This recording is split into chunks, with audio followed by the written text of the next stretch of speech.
नमस्कार. मी सतीश कुलकर्णी. आपले सत्य सकाळ या यूट्यूब चॅनलमध्ये स्वागत करत आहे. आपण सत्य सकाळ या अंतर्गत वेगवेगळ्या तत्त्वज्ञानाची फिलॉसॉफीची माहिती घेणार आहोत. त्यात मी पहिल्या 3 भागामध्ये जागतिक पातळीवरील जी तत्त्वज्ञानं आहेत त्यांचं विभाजन कसं मुख्यतः 2 प्रकारामध्ये होतं याविषयी भाष्य केलं होतं. तिसऱ्या भागामध्ये या दोन्हीच्या एकत्रीकरणातून एक तिसरा प्रकार कसा तयार होतो याविषयी माहिती दिली आहे. ज्यांनी ते दोन्ही भाग पाहिलेले नाहीत, तिन्ही भाग पाहिलेले नाहीत, त्यांनी पुन्हा एकदा माझ्या चॅनलवर जाऊन ते जरूर पाहावेत.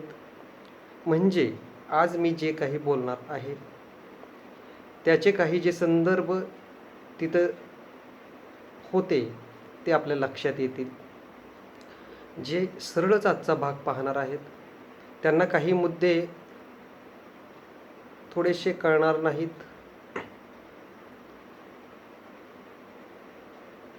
तर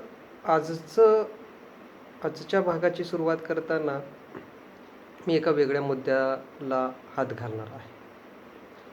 हा वेगळा मुद्दा म्हणजे तसा वेगळा नाही आहे, आपल्या जीवनाचा एक अविभाज्य घटक होऊन गेलेला असा भाग आहे.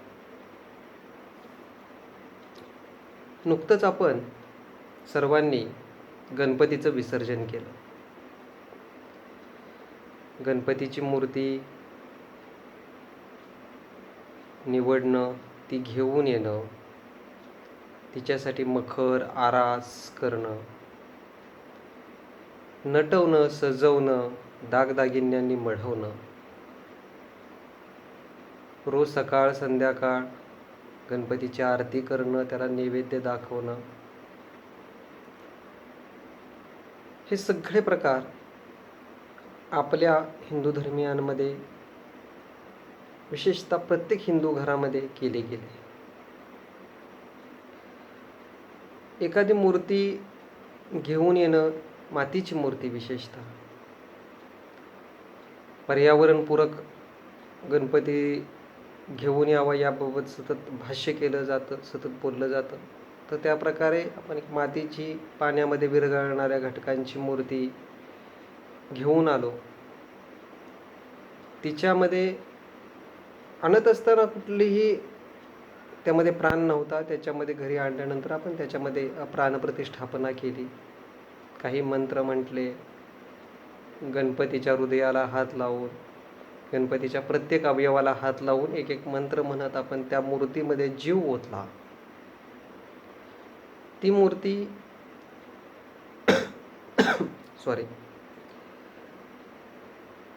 ती मूर्तीमध्ये प्रत्यक्ष भगवान अवतरलेले आहेत.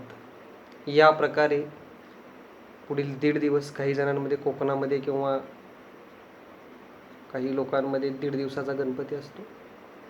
काही दिवसामध्ये तो 5 दिवसाचा असतो, काही लोकांमध्ये तो 7 दिवसांचा असतो आणि काही लोकांमध्ये 10 दिवसाचा किंवा 11 दिवसाचा अनंत चतुर्दशीच्या दिवशी विसर्जन करण्याचा गणपती असतो.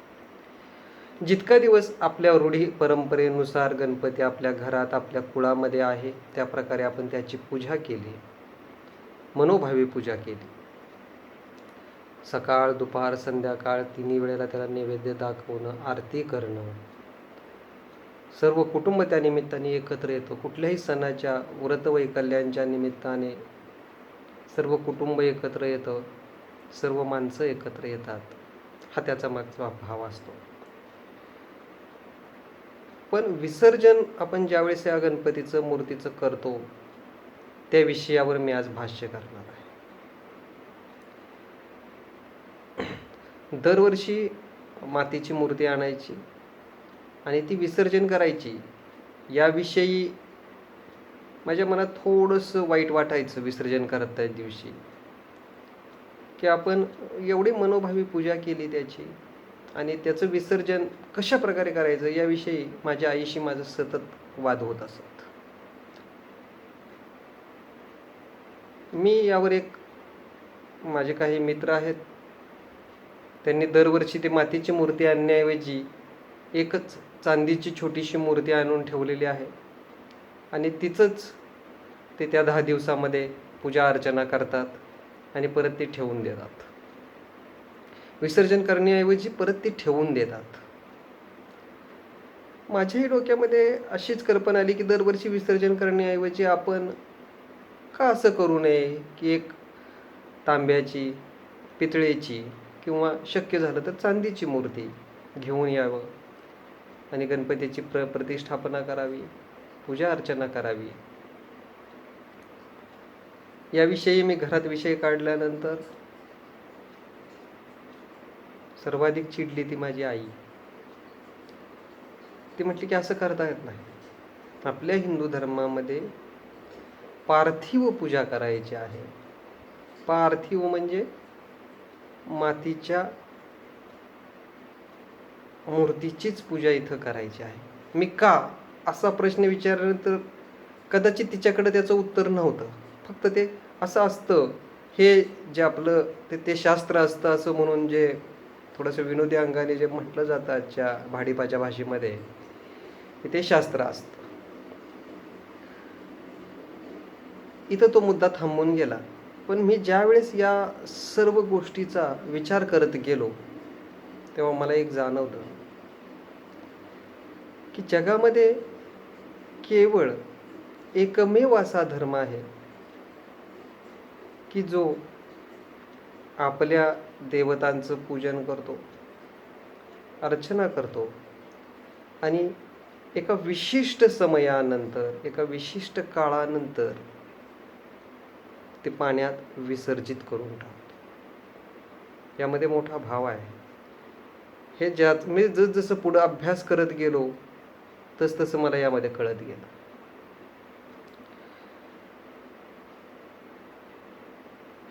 मी जे 3 प्रकार सांगितले होते त्यातला द्वैत प्रकारामध्ये देवाची मूर्ती आहे, देव समोर आहे आणि मी त्याचा भक्त आहे, मी त्याचा पुत्र आहे, मी त्याचा सखा आहे, मी त्याचा कोणीतरी आहे, अशा शिष्य आहे, भक्त आहे, अशा पद्धतीने मी त्याची पूजा करणं, हा एक प्रकार. या प्रकारात आपण एखाद्या देवतेची स्थापना आपल्या मनामध्ये करतो. आपण मनामध्ये त्याला पूजत असतो, अर्चत असतो, सातत्याने त्याचा विचार करत असतो. तो माझ्या प्रत्येक गोष्टीमध्ये, माझ्या संकटामध्ये, माझ्या दुःखामध्ये, माझ्या आनंदामध्ये माझ्या सोबत आहे, अशी आपली भावना असते. ही द्वैत भावना ज्यांना समजली त्यांच्यासाठी हा मोठा आनंदाचा भाग असतो. कुठलीही आनंदाची गोष्ट घडली की आई म्हणते, जा रे पेढे ठेव देवाला. आपणही मोठ्या आनंदाने 4 लोकांना पेढे वाटण्यापूर्वी आपण देवाच्या समोर 2 पेढे ठेवतो, नैवेद्य दाखवतो, दर्शन घेतो, पाया पडतो. अशाच आनंदाच्या घटना माझ्या आयुष्यामध्ये सातत्याने येऊ देत अशी प्रार्थना करतो आणि आपण सर्वांना पेढे वाटत आनंदात सामील करून घेतो. दुःखामध्ये हाच देव माझ्या मदतीला, माझ्या पाठीशी उभारणार आहे, ही भावना माझ्या मनात सतत असते. काही घडलं तरीही ती देवाचीच इच्छा आहे, त्या देवानेच तसं ठरवलेलं आहे असं आपण म्हणतो आणि पुढे जात असतो. ज्या वेळेस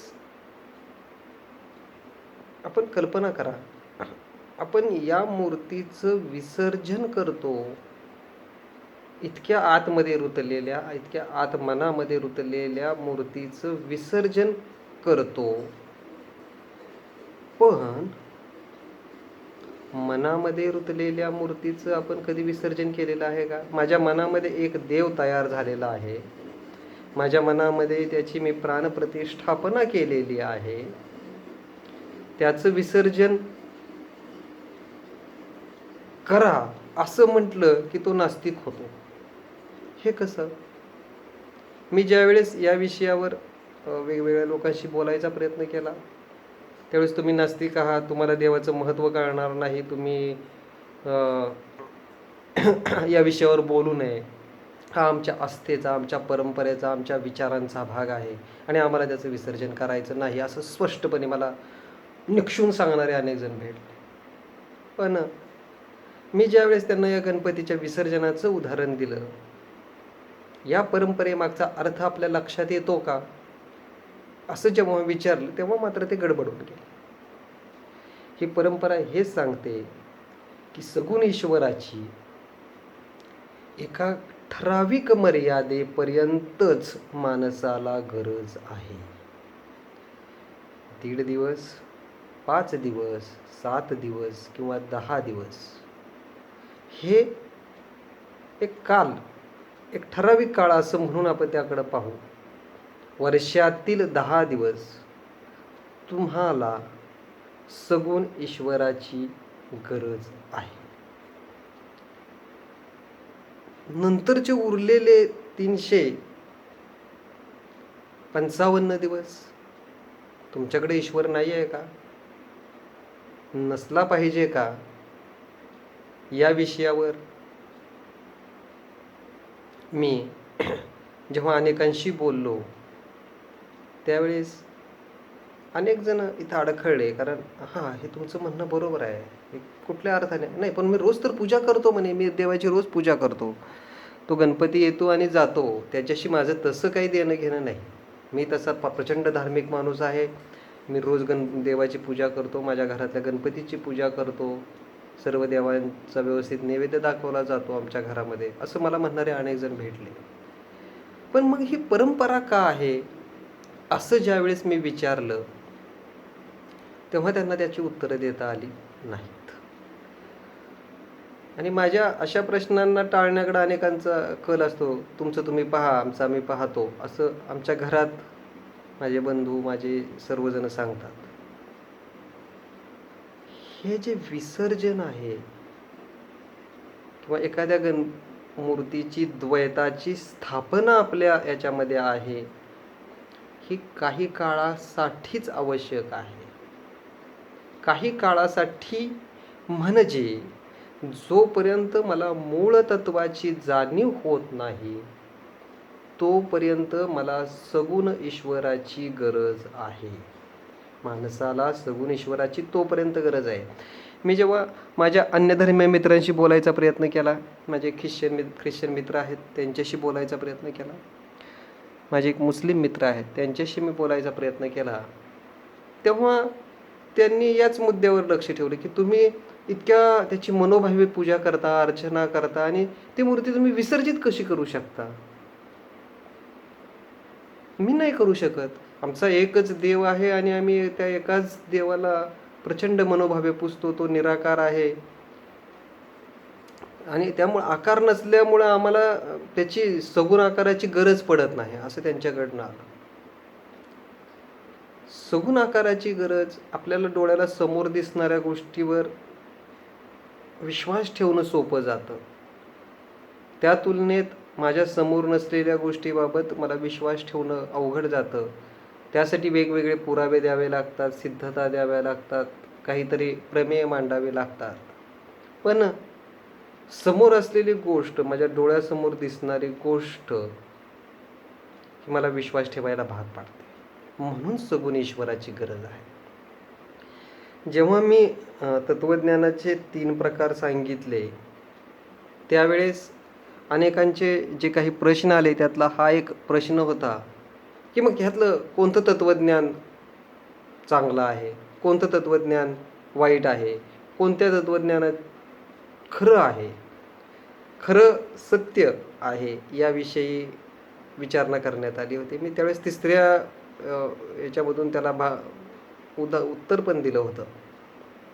तर आज आपण सगुण ईश्वराची गरज का आहे, तर मला विश्वास ठेवण्यासाठी डोळ्याला दिसेल अशा काहीतरी मूर्त स्वरूपातील ईश्वराची गरज भासते. माणसाला गरज भासते, सर्वसामान्य माणसाला तर नक्कीच भासते. जे ऑलरेडी उच्च पदाला गेलेले आहेत त्यांना त्याची कदाचित गरज राहणार नाही, मूर्तीची गरज राहणार नाही. एका एका टप्प्यानंतर तर ईश्वराची ही गरज राहत नाही. आता दुसरा प्रकार जो मी सांगितला होता सेल्फ, स्वतःविषयी विचार करणाऱ्या तत्वज्ञानाचा, त्याच्यामध्ये दुसरी अडचण तयार होते. त्यामध्ये सेल्फ म्हणजे मी प्रचंड मोठा होऊन जातो.